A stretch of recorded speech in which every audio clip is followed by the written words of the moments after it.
చేతిలో సామాజిక అస్త్రం నెంబర్ వన్ నెంబర్ వన్. నమస్తే. సామాన్యుడి చేతిలో సామాజిక అస్త్రం నెంబర్ 1 న్యూస్కి స్వాగతం. నేను రవీంద్ర. బంగారు భవిష్యత్తు ఉన్నటువంటి నాగాంజలి 23 ఏళ్ల ఫార్మాసిస్ట్ ప్రాణాలు కోల్పోయింది. దాదాపు 12 రోజులు హాస్పిటల్లో మృత్యువుతో పోరాడి చివరకు తన ప్రాణాలని కోల్పోవలసినటువంటి పరిస్థితి ఏర్పడింది. ముందుగా ఆమె మరణం పట్ల సామాన్యుడి చేతిలో సామాజిక అస్త్రం నెంబర్ 1 న్యూస్ వివరమైనటువంటి సంతాపాన్ని వ్యక్తం చేస్తుంది.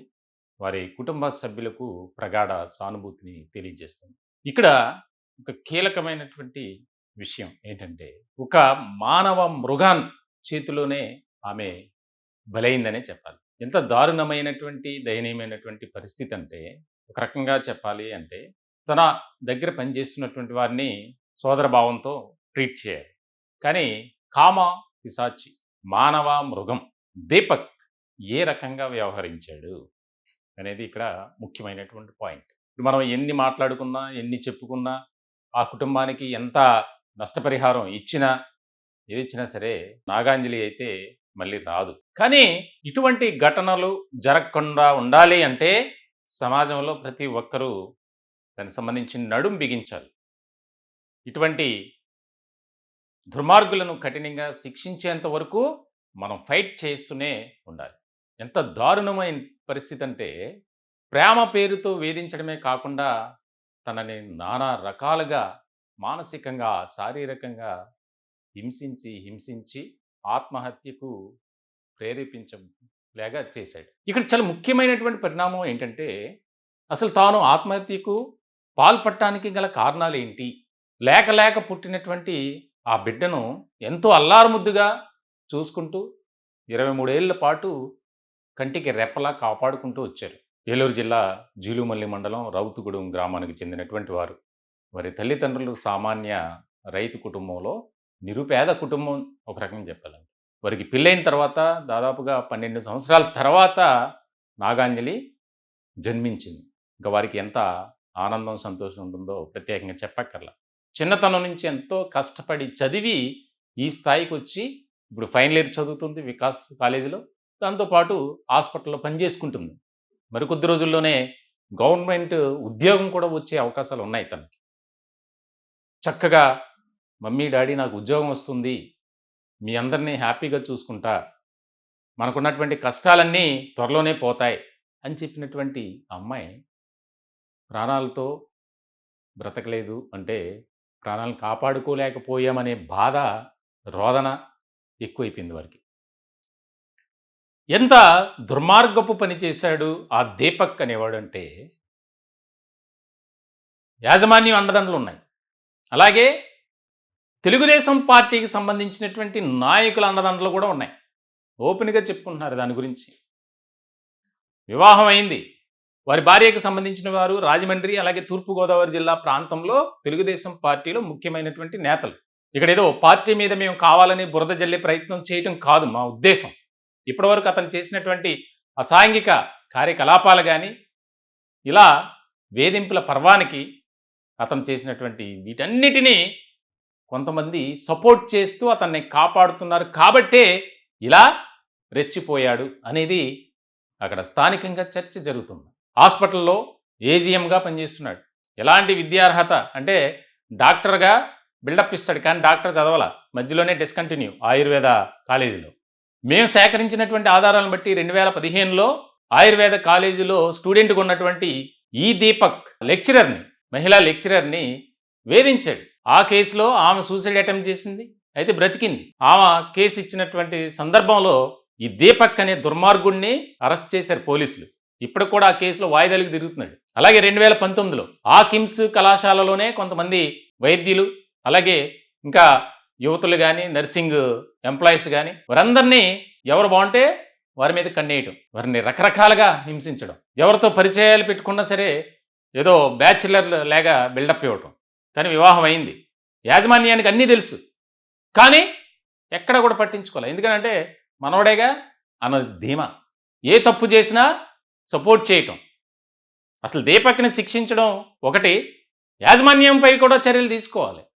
ఎందుకనంటే అతను అలా రెచ్చిపోయాడు, ఇష్టం వచ్చినట్లు వ్యవహరించాడంటే దానికి కారణం యాజమాన్యే. వారిపై కూడా కఠినమైనటువంటి చర్యలు తీసుకోవాలనే డిమాండ్ ఎక్కువ అవుతుంది. ఎంత ఆమె నరక యాతన అనుభవించింది. సూసైడ్ నోట్లో మనం చూడొచ్చు. ఎన్నో కీలకమైనటువంటి పాయింట్స్ని మెన్షన్ చేసినటువంటి సందర్భం. జీవితం అంతా నాశనం చేసుకుని ఏడవటానికి కూడా ఓపిక లేక ఎందుకు బ్రతుకుతున్నానో నాకే తెలీదు. ఇలాంటి ఒక బ్రతుకు బ్రతకడం కన్నా చనిపోవడం చాలా ఉత్తమం. ఒక యువతి ఆవేదన ఇది. చూడటానికి అందరికీ దీనికి ఏమి కష్టాలున్నాయి అని అనిపించవచ్చు. అందుకేనేమో ఎవరికి చెప్పుకోలేని కష్టాలన్నీ దేవుడే నాకు ఇచ్చాడు. నేను ఇంటికి వెళ్ళలేను, ఎక్కడికి వెళ్ళలేను. నాకు తెలిసిందల్లా చావు ఒకటే. ఇలా రోజుకో బాధ భరించి టార్చర్ పడి బ్రతికే ఓపిక దేవుడు నాకు ఇవ్వలేదు. బ్రతకడానికి ఎంత ధైర్యం కావాలో చావడానికి అంతకన్నా ఎక్కువే కావాలి. నేను ఒక్కదాన్నే పోతే మా అమ్మ నాన్న ఉండలేరు. అందుకే ముగ్గురం కలిసి చనిపోతే ఎవరికి ఏ బాధ ఉండదు. చాలా కలలు కన్నాను, చాలా అనుకున్నాను, అవేమీ అవ్వలేదు. నాకు వెళ్ళాలని లేదు ఈ లోకం నుంచి, కానీ విడిపోక తప్పదు. ఎంత దారుణమైనటువంటి బాధ అనేది మనం చూస్తున్నాం. నేను చాలా మోసపోయాను. నా జీవితం ఎందుకు ఇలా తయారైందని నాకే అర్థం కావట్లేదు. నాకు చావు ఒకటే మార్గం ఇంకా. ఇంతలా మోసపోయి తిరిగి ఇంటికి వెళ్ళే ధైర్యం నాకు ఆ దేవుడు ఇవ్వలేదు. నాకు అంత ధైర్యం కూడా లేదు. కానీ నాకు చావాలని లేదు. అసలు నడి రోడ్డు మీద పిచ్చి దానిలా నిలబెట్టేశాడు. నాకు మాత్రమే ఎందుకు ఇలా జరగాలి? నేను చేసిన తప్పు ఒకటే. ఈ హాస్పిటల్‌కు రావటం, ఆ ఫంక్షన్‌లో రెడ్ సారీ కట్టుకొని వాడి కళ్ళల్లో పడటం. అదంతా లేకపోయుంటే బాగుండేది. నేను చాలా హ్యాపీగా పేరెంట్స్‌తో ఉండేదాన్ని.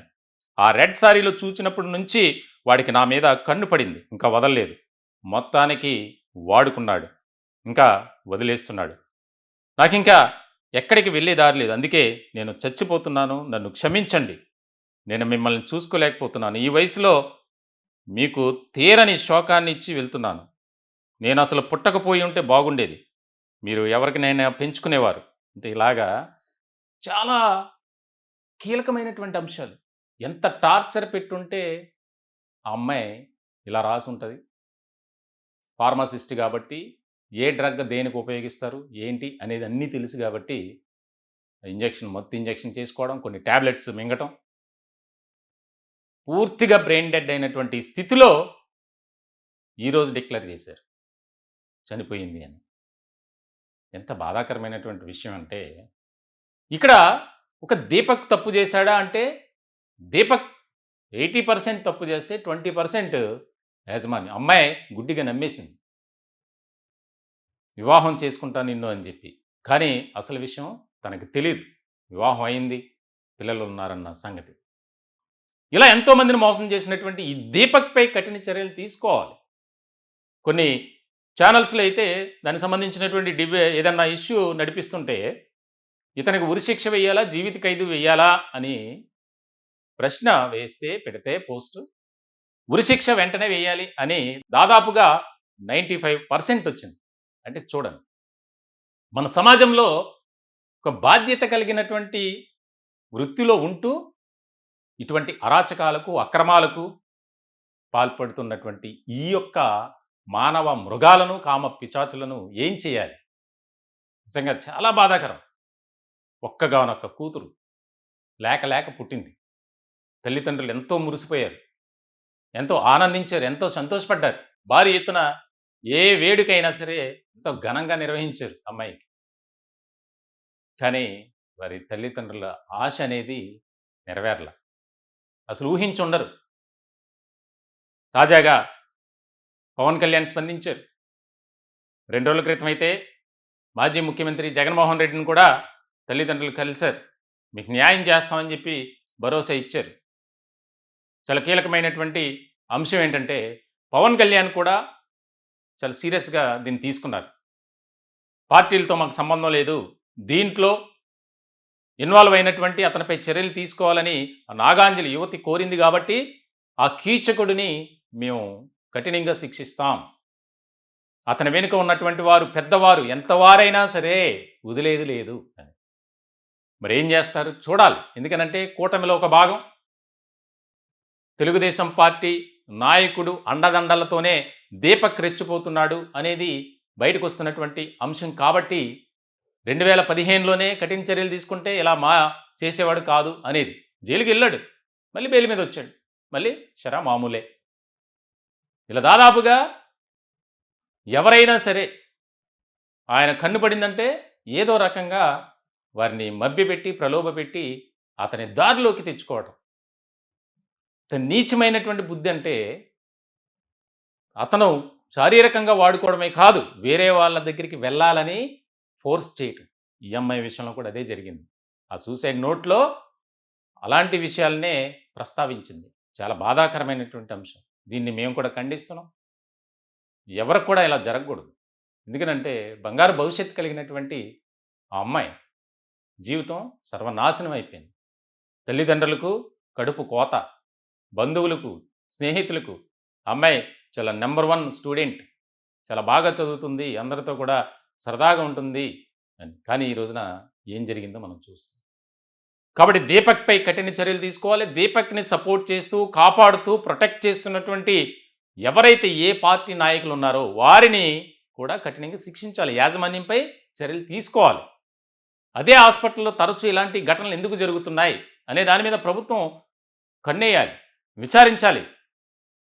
ఒక కమిటీ వేసి అక్కడ ఏంటి అనే దాని మీద నివేదిక తెప్పించుకోవాలి. మరి ఆడబిడ్డలకు మేము ఫుల్ ప్రొటెక్టివ్గా ఉంటాం, ఎలాంటి ఘటనలు జరిగినా మేమైతే ఉపేక్షించమని చెప్తున్నటువంటి ఈ కూటమి ప్రభుత్వంలో ఉన్నటువంటి పెద్దలు మరి ఇష్యూపై ఎలా స్పందిస్తారు, ఏ రకమైనటువంటి చర్యలు తీసుకుంటారనేది చాలా ముఖ్యమైనటువంటి అంశం. మా ఛానల్ ద్వారా సామాన్యుడి చేతిలో సామాజిక స్తరం నెంబర్ 1 న్యూస్ ద్వారా మేము కూడా కోరుకుంటున్నాం. ఇటువంటి మానవ మృగాల పట్ల జాగ్రత్తగా ఉండాలి. ఒకవేళ మీకు ఎలాంటి కీలకమైనటువంటి సమాచారం ఉన్నా, ఎవరైనా వేధిస్తున్నా, ఒక పార్టీ సపోర్ట్ ఉన్నా, మీ ప్రాంతంలో మీరు ఫేస్ చేస్తున్నటువంటి ప్రాబ్లమ్స్పై మా ఛానల్ నోటీస్కి మీరు తీసుకురండి. స్క్రోలింగ్లో వస్తున్నటువంటి నెంబర్కి కాల్ చేయండి. మేము కూడా మీకు సపోర్ట్గా నిలబడటానికి ప్రయత్నం చేస్తాం. అంతే తప్ప ఇలా ఆత్మహత్యలకు లేకపోతే ఏదో చేసుకొని దయచేసి అలా చేయొద్దని మా ఛానల్ ద్వారా మిమ్మల్ని కోరుకుంటున్నాం. దయచేసి ప్రభుత్వం కూడా స్పందించాలి, ఒక భరోసా ఇవ్వాలి, ఒక ధైర్యాన్ని ఇవ్వాలి. ఇలాంటి ఘటనలు పునరావృతం కాకుండా ఉండేందుకు కఠినమైనటువంటి కట్టుదిట్టమైనటువంటి చర్యలు తీసుకోవాలని మేము కూడా ప్రభుత్వానికి విన్నవించుకుంటున్నాం. ఈ టాపిక్పై మీ విలువైనటువంటి అభిప్రాయాలు, సలహాలు, సూచనలు కామెంట్ రూపంలో తెలియజేయండి. దయచేసి మా ఛానల్ని సబ్స్క్రైబ్ చేసుకోండి. Thank you.